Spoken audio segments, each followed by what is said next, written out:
하나님 살아 계십니다. 예수님 여기 계십니다. 성령님 역사하십니다. 오늘 본문은 제 멋대로의 길을 선택한 한 사람을 포커싱합니다. 죄의 스텝을 밟고 있는 그의 행동이 머뭇거림이 없어요. 신중한데 단호하기까지 하네요. 근데 그가 분명 하나님의 은혜를 받았던 자란 말이에요. 은혜는 받을 자격이 없는 자에게 주어지는 하나님의 선물이지 않습니까? 그래서 바울 사도는 은혜를 헛되이 받지 말라 우리에게 경고했어요. 은혜를 헛되이 받지 말라는 것은 은혜를 가볍게 여기지 말라는 겁니다. 받은 은혜에 쏟아버리지 말라는 것입니다. 여러분, 우리의 오늘 본문에 등장한 여로보암은 자신이 잘나서 자기가 특출해서 왕이 된 사람이 아니지요. 그가 왕이 된 것은 과분한 하나님의 은혜였습니다. 그러니까 그는 은혜에 담긴 뜻을 늘 헤아릴 필요가 있었어요. 하나님만 구하고 하나님께만 섬기는 예배자로 사는 것이 마땅했어요. 그런데 그는 은혜를 저버리고 은혜를 쏟아붓고 맙니다. 아니, 그냥 은혜를 저버리는 정도가 아니라 도리어 하나님께 당돌하게 대적자가 되었습니다. 솔로몬 왕이 죽었습니다.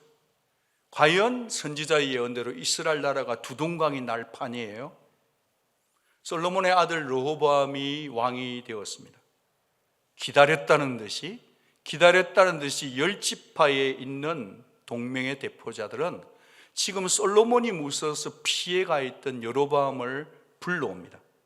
불러온 여로보암을 그들 앞에 선두로 세우고 르호보암 왕을 협상의 테이블에 초대합니다. 협상 내용은 과중한 세금과 노역을 줄여달라 였습니다. 솔로몬이 7년 6개월 동안 솔로몬 성전 지었어. 13년 동안 왕궁을 5채나 지었잖아.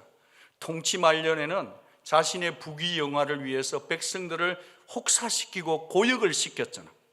참고 참았던 백성들의 울분과 분통이 이대로는 도저히 못 살겠다고 분통 터진 제안이었습니다. 이런 협상의 테이블이 어떻게 흘러갔죠?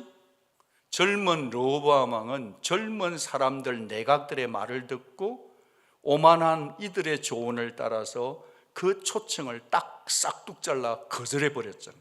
디나이얼을 했습니다. 오히려 초창기에 백성을 꽉 잡아야 돼, 그 의견을 따랐던 것이죠. 그 얘기를 듣자마자 그래요? 그렇다면 이제 우리 열 지파는 더 이상 다윗의 집, 솔로몬 집과는 상관이 없어.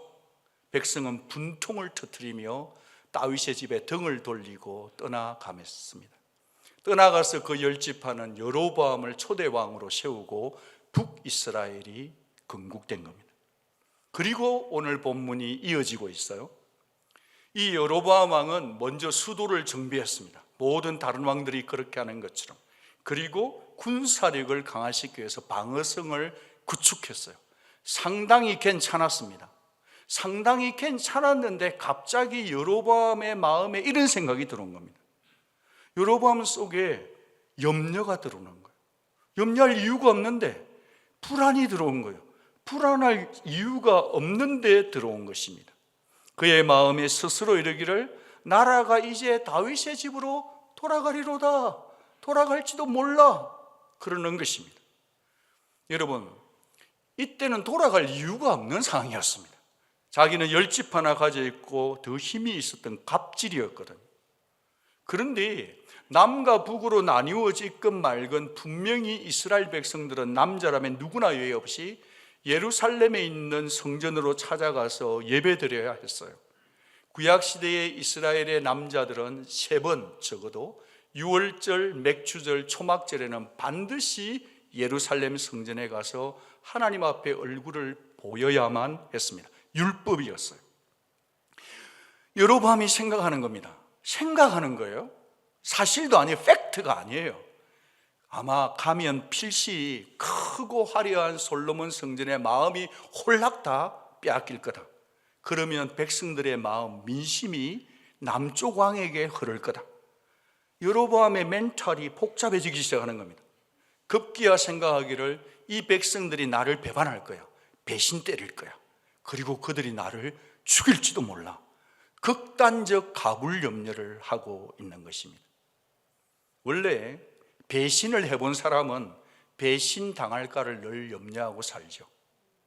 은혜로 시작을 했으면 은혜로 지켜내야만 하는데, 두려움이 허락 없이 쑥쑥 밀고 오는데 더 큰 은혜를 구했어야 하는데, 사랑하는 여러분, 우리 역시도 살다 보면 염려와 두려움은 허락 없이 치고 들어오잖아요. 그럴 때 정신을 차리고 구해야 될 딱 한 가지가 뭘까요? 뭐죠? 하나님의 은혜입니다. 여로보암은 자신의 현실적인 불안과 고민을 하나님 앞에 나아가서 펼쳐 놓아야만 했어요. 여호와 하나님, 제가 불안합니다. 제가 이유 모르게 두렵습니다. 제가 급쟁이가 되지 않게 해주십시오. 제가 하나님 좀 의지하게 해주세요 라는 기도를 성경 어디에도 찾아볼 수가 없어요. nothing이에요. 그렇다고 그가 선지자를 찾아가서 말씀을 받았던 것도 아니에요. 안 했습니다. 그러면 어떻게 되느냐? 믿음이 작동되지 못하는 자에게 두려움이 찾아오면 어떻게든 자기 힘으로, 자기 꾀로, 자기 노력으로 뭔가를 해보려고 발악을 하게 되는 격이죠. 지금 여로보암은 그 일을 하고 있는 겁니다. 여러분, 그러다가 정말로 예배드리러 갔다가 백성들의 마음이 성전 있는 남유라로 다 돌아선다면, 다 돌았으면 어떡하죠? 그럴 수도 있겠죠. 그래서 한편 여로보암의 마음의 고민은 이해가 되기도 해요. 그런데 말입니다, 가는 사람 보내야 됩니다. 그렇게 간다면 보내야 되는 겁니다. 그 정도의 배포와 자신감은 있어야 했습니다. 누구에게? 여로보암에게. 왜죠? 어디서 우리의 자신감과 배포는 나오는 거죠? 그건요, 누가 나를 왕으로 세웠느냐는 세우신 분을 포커싱해야 되는 거예요. 말씀을 주셨던 분, 전능하신 분, 하나님이심을 기억해야 하는 겁니다.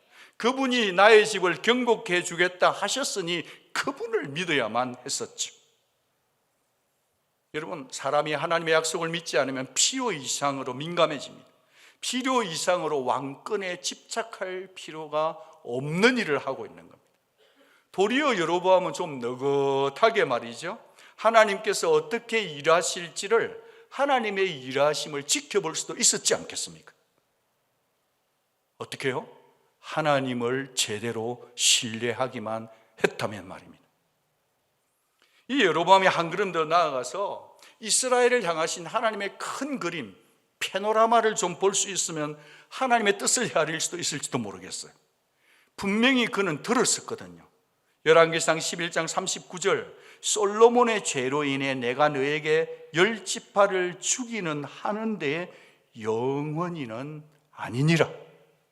두 나라로 내버려 두지는 않겠다. 나 여호와가 언젠가는 다시 하나로 모으겠다 하셨으니, 하나님의 언약과 하나님의 주권을 받아들인다면 그는 그렇게 조급하지 않았을 겁니다.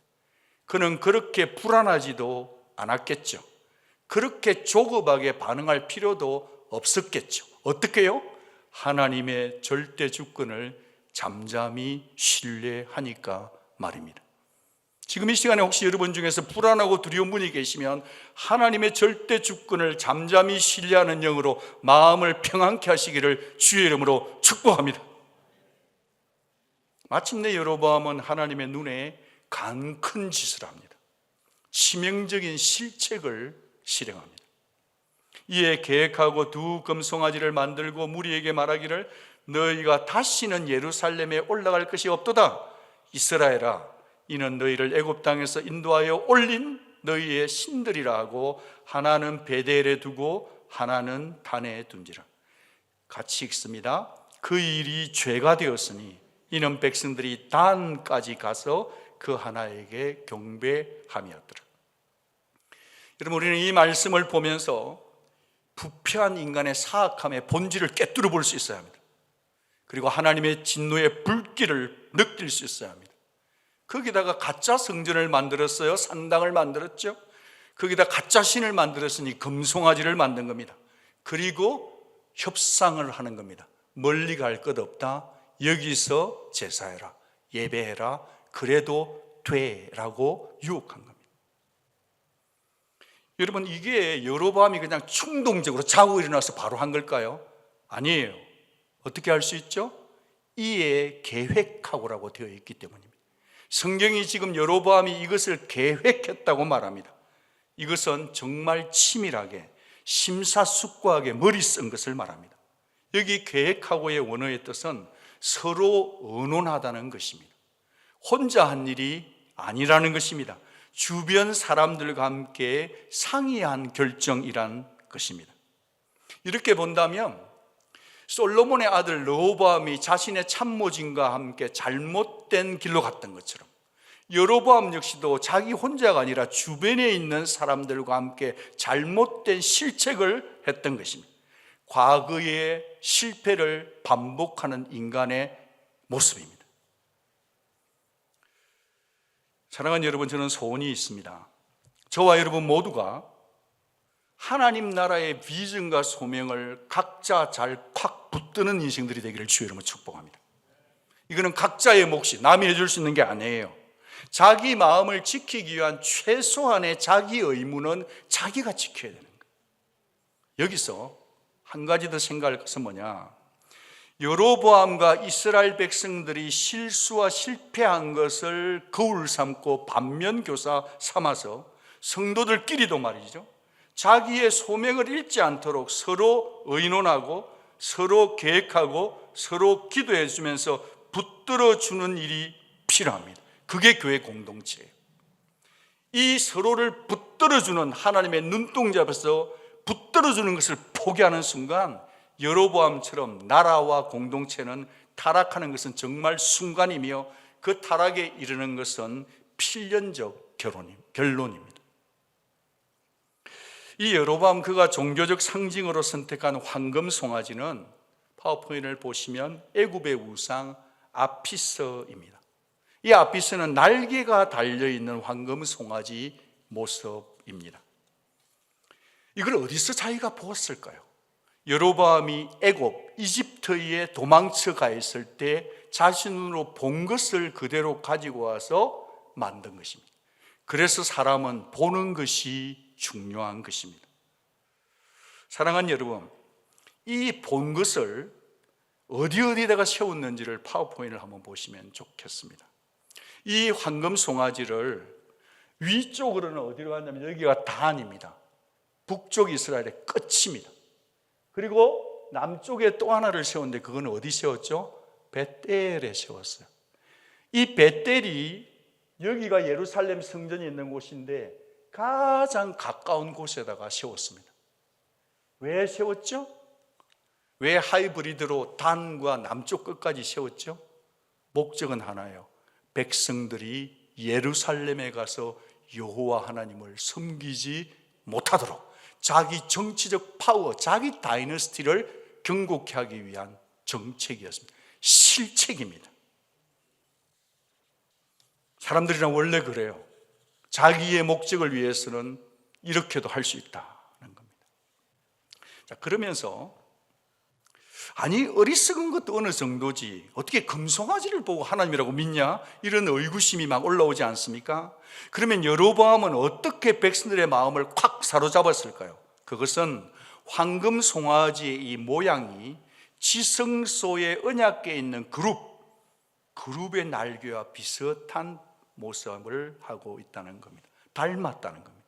날개 달린 아기 천사의 모양이 서랍 또는 그룹이지 않습니까? 이 그룹은, 언약궤 안의 그룹은 하나님이 여기 계신다는 하나님의 임재를 상징하는 것입니다. 그러니까요, 종교의 눈이 어두워진 백성들을 황금 송아지를 보여주면서 여기 이 자리에 하나님이 임재하신다고 속이고 유혹하고 있는 겁니다. 그러면서 그는 한마디를 더합니다. 이스라엘아, 이는 너희의 신이라. 너희를 애굽에서 들어올린 신이니라. 황금 송아지가 어디서 많이 듣던 레파토리 아니에요? 출애굽한 백성이 모세가 시내산에 올라가서 십계명을 받을 때 남아있는 자들이 기다림에 지쳐서 만든 우상이 뭐였습니까? 금송아지였어요. 그때 아론이 했던 말하고 똑같은 카피 앤 페이스트라는 거예요. 여러분, 당시의 사람들은 동물의 형상으로 하나님의 임재를 형상화시킨 경우가 많았습니다. 그러니까 아론의 금송아지나 여로보암의 금송아지도 하나님을 대체하는 새로운 신, 뉴가 또는 네오가시기도 맞지만, 그것보다 더한 것은 눈에 보이지 않는 invisible God을 visible하게 보이게 해서 사람들의 눈앞에 탁 갖다 놓은 것입니다. 여러분, 눈에 보이는 것을 따라가면 안 됩니다. 십계명을 보시면 하나님께서 사람의 부패성을 잘 알기 때문에 제2계명에 이런 말씀 주셨어요. 보이지 않는 하나님을 그 어떤 형상, 이미지를 만들지 마라, 절하지 말아라, 섬기지 말아라, 미리 말씀 돌에 새겨 놓았습니다. 왜냐하면 사람들은 눈에 보이는 이미지를 세우게 되면 마음을 빼앗겨서 우상으로 섬길 게 뻔하기 때문이었습니다. 하나님께서 십계명을 주시고 형상을 만들지 하려는 것은 우리의 부패된 종교성을 막기 위한 처방전, 백신이었다는 겁니다. 여러분, 이스라엘아, 이는 너희를 애굽 땅에서 인도하여 올린 너희의 신이라. 금송아지가 뭐 이방신을 믿냐 안 믿냐 이런 얘기가 아니잖아요. 이집트에서 구출한 하나님을 운운해요. 입으로는 하나님을 말하는데 행동하는 짓은 이 짓을 하고 있는 겁니다. 하나님이 얼마나 불쾌하시고 하나님이 얼마나 분노하셨을까요? 여러분, 출애굽기 32장을 보면 이전에 아론이 행했던 실패를 기록하고 있는데, 그때 그 아론이 금송아지를 만들었을 때 하나님의 감정, 하나님의 반응을 우리는 잊지 말고 기억할 필요가 있어요. 하나님께서 그들을 부패한 백성을 보면서 내가 하는 대로 냅둬라. 모세가 말기도 소용이 없어. 냅둬라. 내 마음대로 하겠다. 내가 그들에게 진노해버리겠다. 여기 진노는 히브리어로 헤렘입니다. 이 헤렘은 도저히 구제불능 상태일 때 마지막으로 빼드는 칼이에요. 재앙의 마지막 단계가 헤렘인데, 이것은 하나님께서 존재 자체를 완전히 썰어 없애버리고 말겠다는 하나님의 격렬한 분노, 불꽃, 격분인 것입니다. 그게 하나님의 반응이었습니다. 여러분, 우리가 믿는 하나님은 자신의 영광을 훔쳐가는 사람을 그냥 냅두는 분이 절대 아닙니다.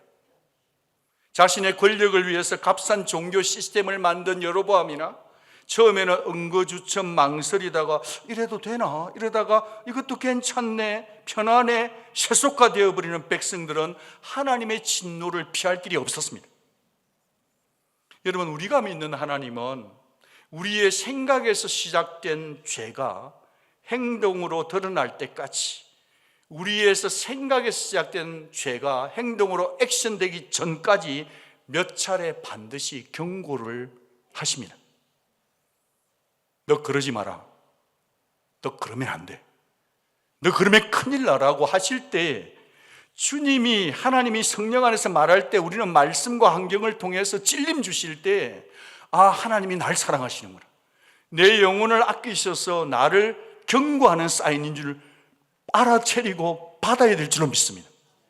만약 그렇지 않으면요, 여로보암처럼 내 꾀로 세웠던 내 모든 기반, 내 모든 플랜, 내 모든 프로젝트는요, 한꺼번에 한순간에 와르르 무너질 수 있기 때문입니다.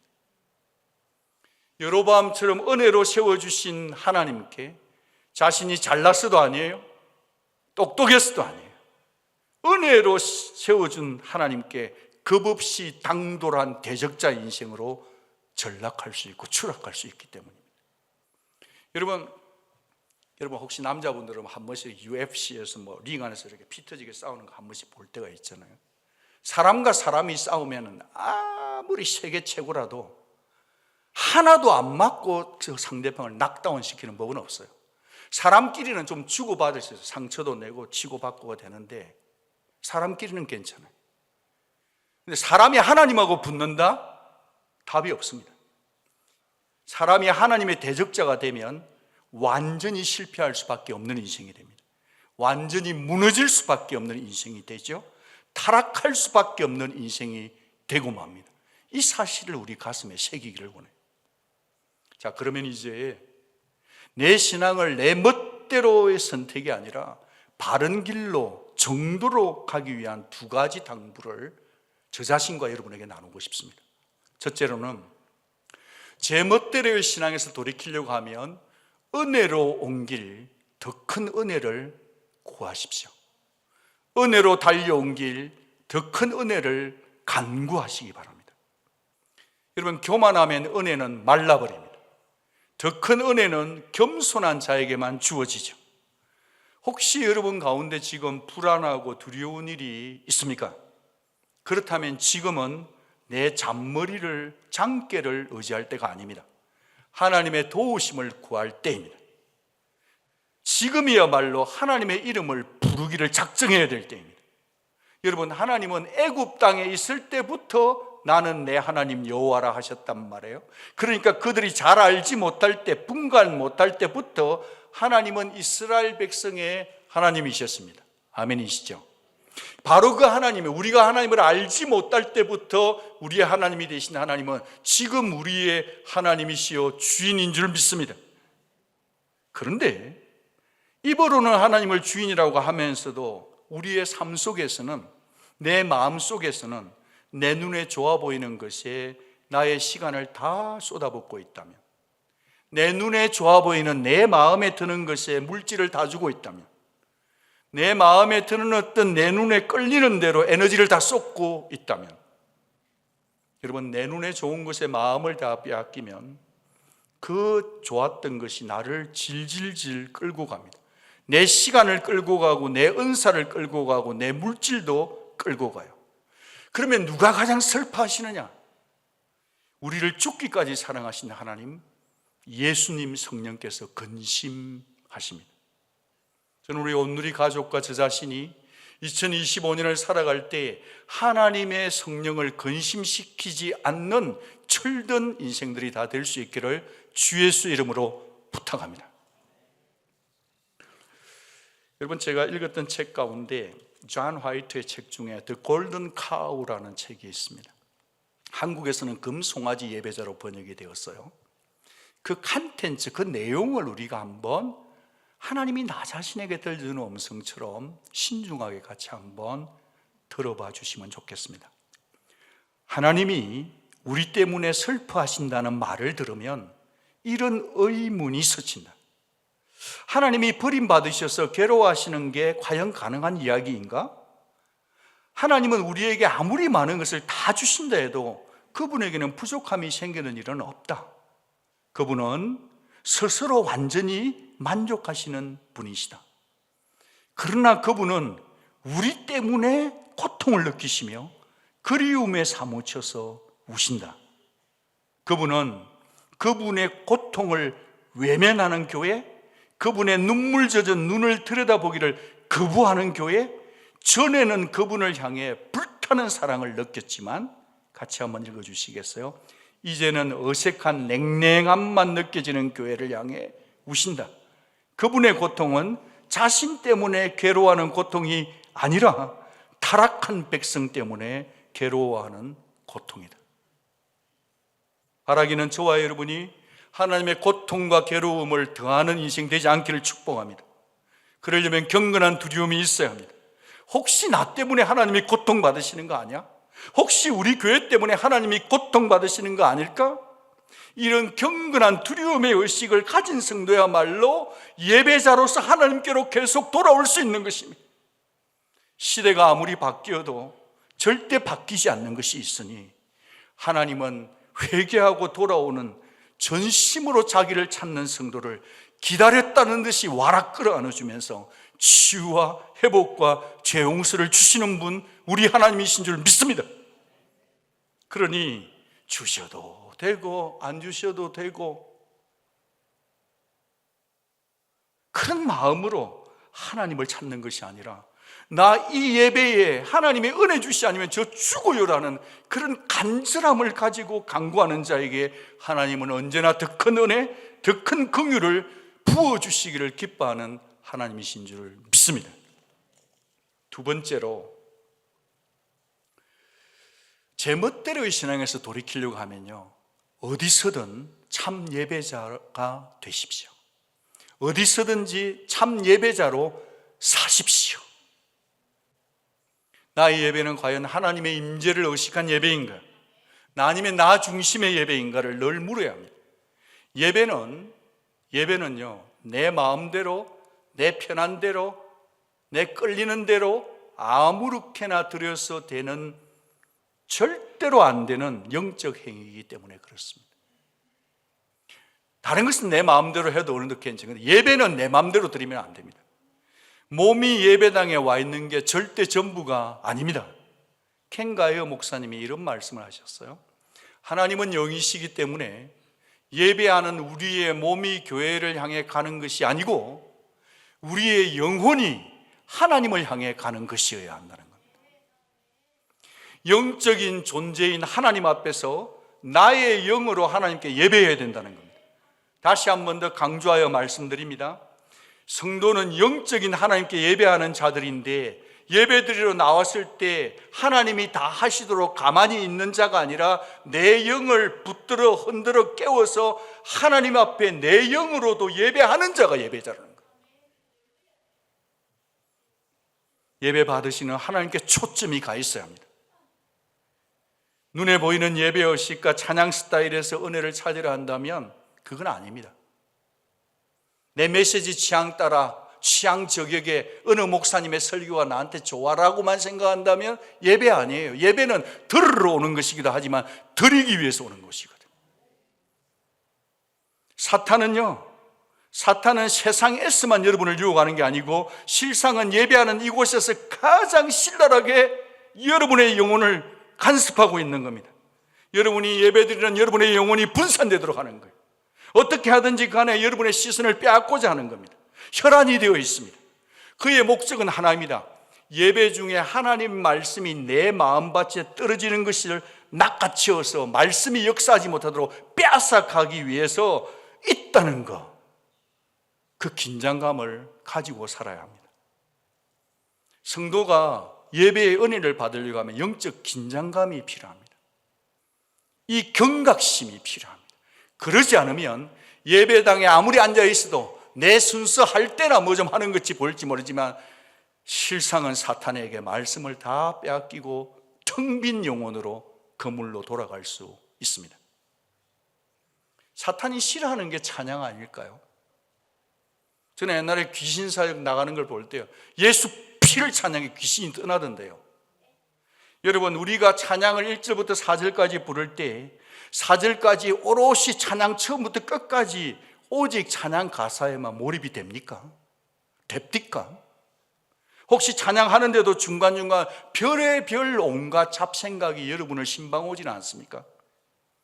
혹 우리는 찬송가를 4절까지도 힘차게 부르지 못할, 몰입지 못할, 예배로부터 이탈하고 탈선하는데 너무 익숙해버린, 너무나 영혼이 가벼운, 너무나 영혼이 연약한 예배자들 아닌가요? 저는 모릅니다, 여러분의 상태를. 자기 자신이 자기 영혼의 상태를 가장 잘 알잖아요. 그러니 참 예배자로 나온 이 자리에서 말이죠, 하나님께 예배하는 성도는 온 마음 다해, 온 뜻 다해, 온 힘 다해, 온 생명 다해 이 예배가 마지막인 것처럼 성령님을 의지하고 찬송하고 전심으로 하나님께 나아가야 될 줄로 믿습니다. 우리는 편리주의로 살면 안 됩니다. 커머셜리즘으로 살아도 안 됩니다. 사랑하는 여러분, 교회가 너무 멀어. 근데 쉬운 길이 열렸어. 그것도 꽤 괜찮네. 오히려 편한데, 그런 것입니까? 여러분, 예배를 안 드리자니 찜찜하고 드리자는 하고 힘듭니까? 여러분, 예배는 뭐냐? 예배는 살아있는 재물을 죽여서 바치는 게 예배예요. That's living sacrifice, that's living worship. 여러분 예배를 드릴 때 불편하고 나를 힘들게 하고 나를 곤란하게 하는 자기 희생이 담겨 있지 않는 예배는 어쩌면 올바른 예배가 아닐 수가 있습니다. 예배 봉사도 마찬가지예요.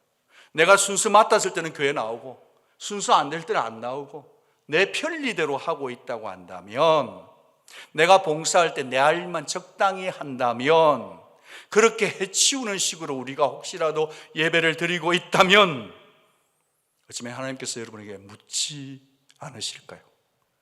이렇게 물으실지 모르는 거 아닐까요? 넌 누굴 위해서 예배하니 도대체? 넌 누구 좋으라고 예배하는 거니? 나를 위해서 예배하니? 너를 위해서 예배하니? 이런 불편한 하나님의 음성을 들으면서 성도는 깜짝깜짝 놀라며 오직 하나님만 무섭게 포커싱할 수 있는 신실한 예배자들이 될 수 있기를 바랍니다. 오늘 말씀에서 여로보암은 벳엘에다가 우상을 세웠다 하지 않습니까? 금송아지를. 여러분 벳엘이 어디죠? 여러분 중에는 아니죠, 벳엘 간사는 로스트 앤 파운드에서 예배드리고 있는데 뭐 그런 분도 계신 것 같은데요. 벳엘은 야곱이 인생의 도망을 치면서 절대 고독자로 혼자 있을 때 돌베개를 베고 잠을 잘 때 밤에 하늘에서 사닥다리가 내려온 하나님을 만난 장소 벳엘 아닙니까? 하나님의 집이라는 것이죠. 여러분 교회도 하나님의 집이죠, 그렇죠? 그런데 이 벳엘이 엘이 하나님이니까 벳엘은요, 벳은 집이거든요. 하나님의 집이라는 얘기예요. 그런데 여기가 옛날에 야곱이 천사를 만났더라는 것 때문에 어떻게 생각하니까 여기 가서 기도하면 응답된다고 생각하는 장소가 숭배되고 있는 곳이었습니다. 그러니까 이 여로보암은 그것을 잘 알고 벳엘에다가 황금 송아지를 세운 거예요. 그런데 사람들은 황금 송아지인지 뭔지는 중요하지 않아. 옛날에 야곱이 여기서 은혜 받았대 그러는 거예요. 우리 교회는 그런 분이 없지만 사람마다 자기가 은혜 받는 자리가 있어요. 그래서 어느 분이 여기 앞자리에 딱 앉았어. 내 자리에 앉은 거야. 가서 툭툭 쳐요. 여기 내 자리라고, 비켜라고. 내가 오늘 여기서 은혜 받아야 된다고. 그러면 저는 하나님이 그 사람에게 오늘 은혜 주시면 난 그 하나님 안 믿습니다. 우리 모두에게는 웃으시지만 마음의 우상단지들이 있어요. 각자에게 하나님 아닌 다른 어떤 종교적, 신앙적 받았던 은혜 때문에 각자 자기 자리가 있다는 의식으로 이 말씀을 들어주셔야 돼요. 사랑하는 여러분, 아무리 벳엘이지만 이 벳엘이 우상 숭배되고 마음이 부패되니까 장소, 하나님보다 장소를 숭배하니까 하나님께서 이렇게 말씀하십니다. 이 벳엘이 벳아웬이 된다는 거예요. 그래서 호세아 선지자, 타락한 이 정말 도시를 바라보면서 음탕한 고멜에게 말씀하신 이 호세아서에서는 너희는 벳아웬으로 올라가지 말라 하시는 거예요. 그 벳아웬은 다른 도시가 아니에요. 똑같은 벳엘이 벳아웬이 된 거예요. 왜 그러죠? 사람들의 마음이 부패했기 때문에 그런 거예요. 여기서 우리가 한 가지 더 중요한 사실을 짚고 넘어가고 싶은데, 야곱이 위기를 겪은 다음에 온 가족을 다시 데리고 이 벳엘로 돌아옵니다. 그때 야곱은 이 벳엘이라는 장소를 엘 벳엘로 불러요. 엘은 하나님이에요. 그러니까 엘과 벳엘 두 단어를 합쳐서 야곱이 그 벳엘이라는 장소를 엘 벳엘로 불렀다는 거예요. 엘 벳엘의 뜻이 저기 있네요. 벳엘의 뭐죠? 하나님. 하나님의 집에 하나님이에요. 중요한 것은 야곱이 위기를 겪으면서 하나님에 대한 생각이 패러다임이 완전 열린 거예요. 벳엘이 중요한 게 아니라 누가 중요하다고요? 하나님이 중요하다. 하나님의 집이 중요한 게 아니라 누가 중요하다고요? 하나님이 중요하다는 신전의식으로 바뀌었다는 겁니다. 여러분, 우리 온누리 가족 모두는 이 세상을 살아가면서 세상 그 어떤 장소보다도 하나님을 가장 소중히 여기는 신앙자들, 참된 예배자들이 다 될 수 있기를 주의 이름으로 축복합니다.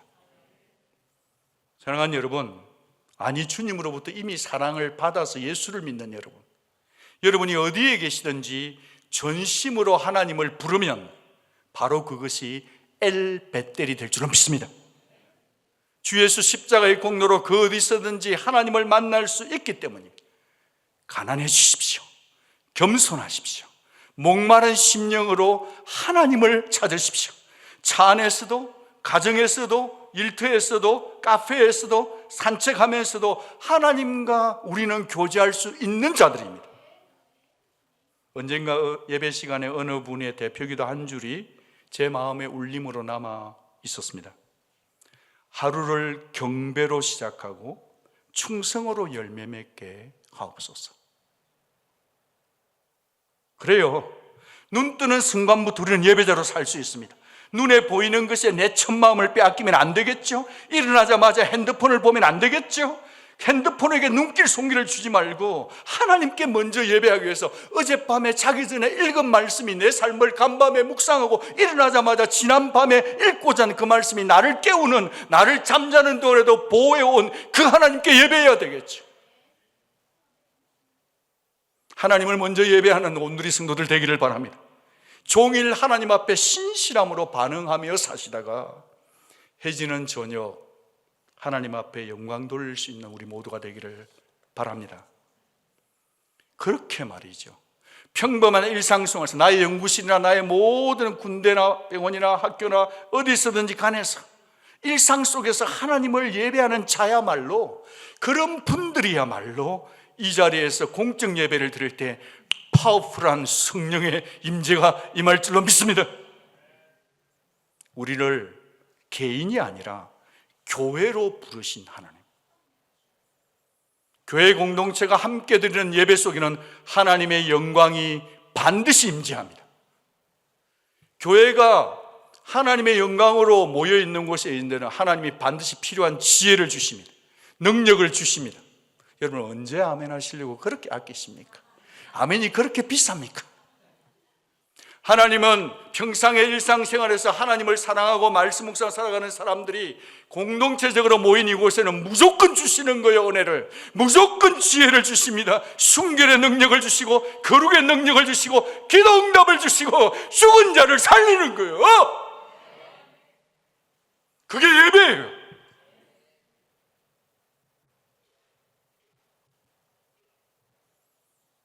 저는 여러분이 제 멋대로 신앙에서 벗어나기를 바랍니다. 내 마음대로, 내 꼴리는 대로 하는 신앙 그만하십시오. 편리주의를 뛰어넘어야 합니다. 그래야 사탄의 밥이 되지 않습니다. 그래야 여로보암의 길을 따라가지 않습니다. 종교적 전통이나 습관으로 내 옛날에도 해봤다 아이가, 라떼는 말이야 요즘 열심히 다 해봤어, 절대 그거 가지고는 그 다음 말씀은 제가 못 드리겠습니다. 그렇게 신앙생활을 해서는 하나님을 만날 수가 없습니다. 바라기는 2025년 하루하루, 한 주 한 주, 한 달 한 달이 보이지 않는 하나님께만 초점을 맞춘 true worshiper들이 다 되기를 바랍니다. 하나님을 경외하는 예배자들 되기를 축복합니다. 내 삶을 통째로 갖다 바치는 참 예배자들이 이곳저곳에서 분연히 일어날 수 있기를 바랍니다. 하나님의 눈은 지금도 그런 진실한 예배자를 찾고 계시거든요. 우리 교회가 정말로 하나님 앞에 예배하는 공동체가 될 수 있기를 주의 이름으로 축복합니다. 우리 교회뿐 아니라 이 시대에 있는 교회들이 다 일어나서 하나님 앞에 예배하는 공적 예배와 일상의 예배가 부흥되기를 바랍니다. 더 이상 미국에 있는 모든 교회들이 예배의 문을 닫지 않는 역사가 일어나게 하옵소서. 내 삶의 조각조각의 예배가, 새벽 예배가, 금요 예배가, 주일 예배가 회복되게 하옵소서. 예배가 닫히면 미국은 소망 없습니다. 저와 여러분의 삶의 예배가 그토록 소중한 거죠. 목사가 좀 새벽 예배 열심히 나오세요 말하면 안 됩니까? 예배 좀 잘 드리자고 말하면 안 되겠습니까?